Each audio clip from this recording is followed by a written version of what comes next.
प्यारे बच्चों, Rajput coaching centre में आपका स्वागत है। देखिए पेज 109, तारीख आपकी 9 अक्टूबर, एक्सरसाइज 13.2 चल रही है। स्टार्ट करते हैं। क्वेश्चन नंबर 7 आपकी स्क्रीन पर दिखाई देने वाला है। देखिए, एक ठोस में ऊंचाई 120 सेमी और त्रिज्या 60 सेमी वाला एक शंकु सम्मिलित है, जो 60 सेमी त्रिज्या वाले एक अर्धगोले पर अध्यारोपित है। तो इस ठोस को पानी से भरे हुए एक लंबवृत्तीय बेलन में इस प्रकार सीधा डाल दिया जाता है कि यह बेलन की तली को स्पर्श करे। यदि बेलन की त्रिज्या 60 सेंटीमीटर और ऊंचाई 180 सेमी हो तो बेलन में शेष बचे पानी का आयतन बताइए। तो बहुत सिंपल है। देखिए, एक पूरा बेलन है, ये बेलन है। इस बेलन में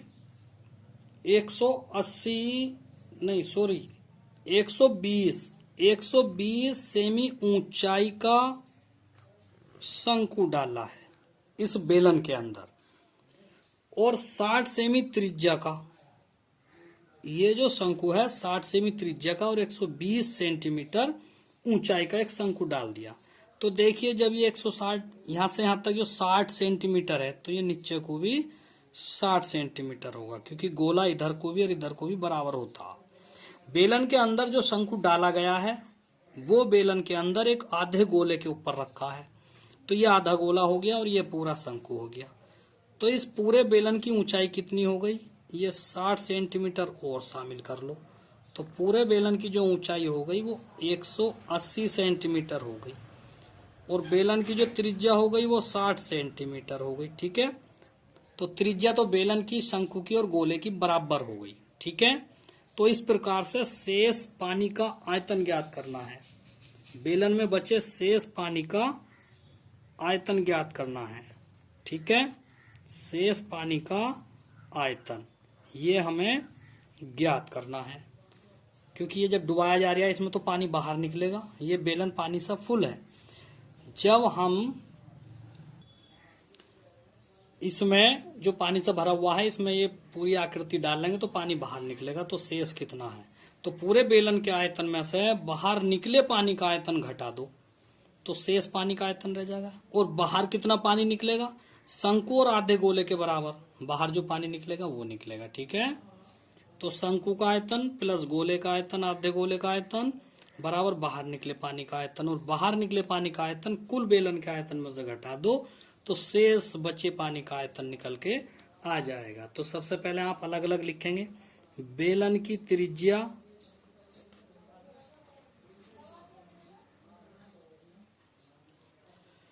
साठ सेंटीमीटर, बेलन की ऊंचाई h बड़ा h मान लेंगे, 120 शंकु की होगी, 60 ये होगी, तो 180 सेंटीमीटर। तब बेलन का आयतन होगा पाई आर स्क्वायर एच,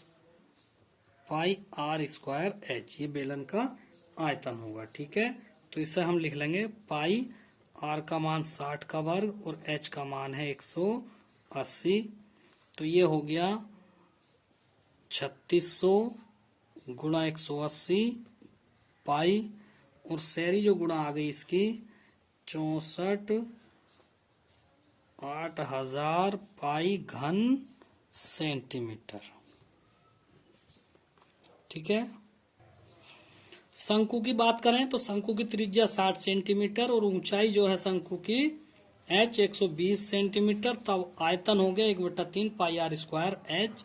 मान रखेंगे 1/3 पाई, आर का मान फिर 60 का वर्ग और एच का मान 120, तो ये टोटल हो गया 1/3 पाई 6 छंग 3600 गुणा 120, काट दो 3 चौक 12 40, तो ये हो गया 3600 गुणा 40 बराबर, चलो पाई हो गया, बराबर हो जाता है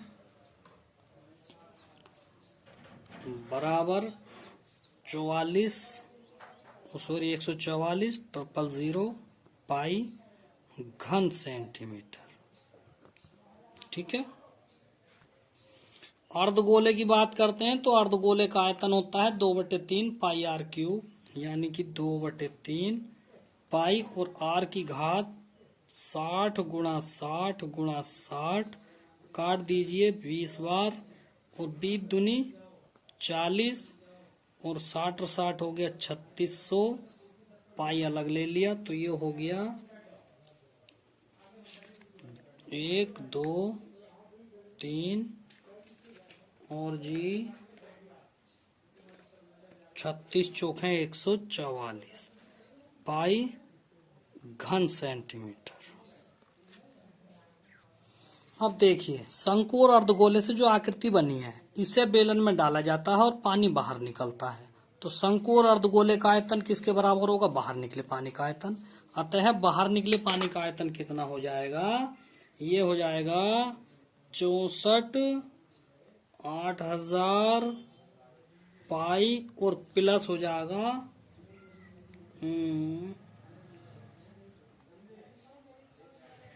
प्लस हो जाएगा 100, कितना होता है वो? तो देखिए गलत हो गया था। अब देखें, गलत भी नहीं था लेकिन भाषा थोड़ी उल्टी हो गई थी।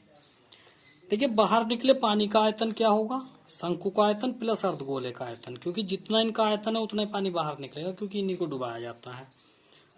तो ये हो गया 1,44,000 पाई प्लस के 1,44,000 पाई, तो ये आ गया 2,88,000 पाई घन सेंटीमीटर।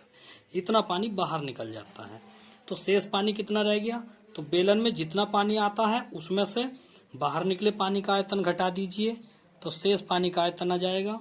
तो बेलन में आता है 6,48,000 पानी, तो घटाएंगे कितना? 2,28,000 पानी का आयतन घटा देंगे तो ये बचेगा 3,60,000 बचेगा। ठीक है, पाई का मान रख दिया 22/7। इससे इसको सारा गुणा बुढ़ा करके ये आ गया है 11 इकाई, दहाई, सैकड़ा, हजार, 10,000, लाख, 10 लाख, 11,31,428 घन सेंटीमीटर। ठीक है, आंसर इतना पानी बाहर निकलकर आ जाएगा, वो सॉरी शेष रह जाएगा। ठीक है, क्वेश्चन नंबर 7 देखते हैं अपना।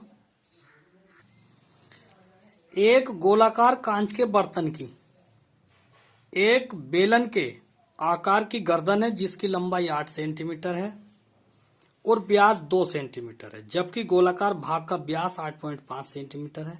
इसमें भरे जा सकने वाले पानी की मात्रा मापकर एक बच्चे ने ज्ञात किया कि इस बर्तन का आयतन इतने घन सेमी है। जांच कीजिए कि उस बच्चे का उत्तर सही है या गलत। यह मानते हुए उपरोक्त आंतरिक मापन है। ठीक है, पाई का मान 3.14 लगाना है। तो सिंपल सी बात है, इस बर्तन में कितना पानी आएगा? तो इस बर्तन के बराबर, आयतन के बराबर पानी आएगा। ठीक है, हल करते हैं क्वेश्चन। ये क्वेश्चन नंबर 8 स्टार्ट करते हैं। देखिए, एक बर्तन है, जिस गोलाकार बर्तन है एक, इसकी गर्दन बेलन के आकार की है और इसकी जो ऊंचाई है 8 सेमी है और गोले का जो व्यास है वो 8.5 सेमी है। यहाँ देखेंगे ऊंचाई 8 सेमी, त्रिज्या हो गई 1 सेमी। तब इस बेलन का आयतन जो हो जाएगा पाई r स्क्वायर h हो गया है। पाई का मान ऐसे रहने देंगे, 1 का वर्ग 1, 8 का 8 घन सेमी। ठीक है, ये यहाँ तक होता है 8 घन सेमी। उसके बाद क्या करते हैं, गोलाकार भाग का आयतन और निकालते हैं। गोलाकार भाग का व्यास 8.5 सेमी दे रखा है, त्रिज्या 8.5/2 सेमी होगी। पॉइंट हटाएंगे, 0 बढ़ाएंगे और 5 से काटेंगे, 5 × 5, 5 × 7 = 35, 5 × 24 17/4 सेंटीमीटर इसकी जो है ये त्रिज्या आ गई। तो गोलाकार भाग का आयतन कितना हो जाएगा? ठीक है, तो आयतन यानी गोले का आयतन क्या होता है? 4/3 पाई r की घात 3। तो 4/3 पाई ऐसी रहने देंगे और 17/4 3 जगह लिख लेंगे, 17/4 गुणा 17/4 इस प्रकार से लिख लेंगे। तो ये टोटल हो गया है आयतन,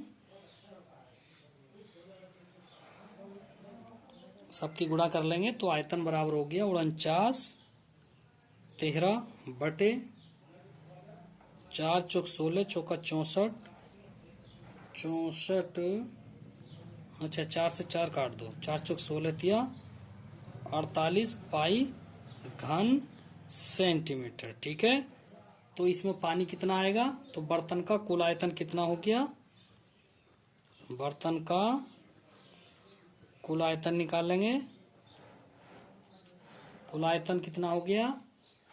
बेलनाकार भाग का आयतन प्लस गोलाकार भाग का आयतन, ये दोनों आपस में जुड़ जाएंगे।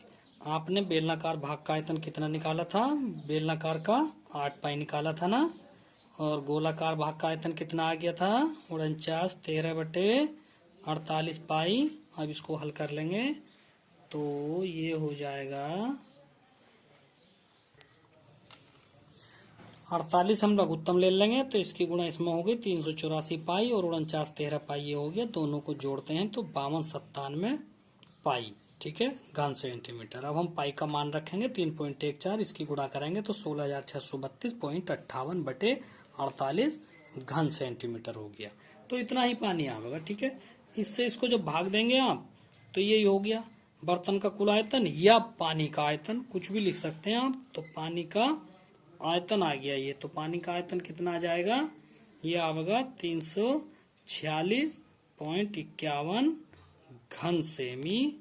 आंसर इतना ही पानी इसमें आएगा, ठीक है। तो इसमें जो है बच्चे ने क्या कर दे रखा था, अतः बच्चे का उत्तर जो है वो कितना दिया था, 345 घन सेमी सही नहीं है। बच्चे ने 345 घन सेमी बताया था, जबकि आया है 346.51 घन सेमी पानी आया था, ठीक है। तो सही नहीं है, बच्चे का उत्तर सही नहीं है, आंसर, ठीक है। ये एक्सरसाइज कंप्लीट होती है। कल हम 13.3 एक्सरसाइज कराएंगे। पढ़ तो बहुत रहे हैं आप, बिना मतलब मेहनत करा रहे हैं, ठीक है। नहीं पढ़ रहे हैं आप जाने, आपका काम जाने, ठीक है। Thank you.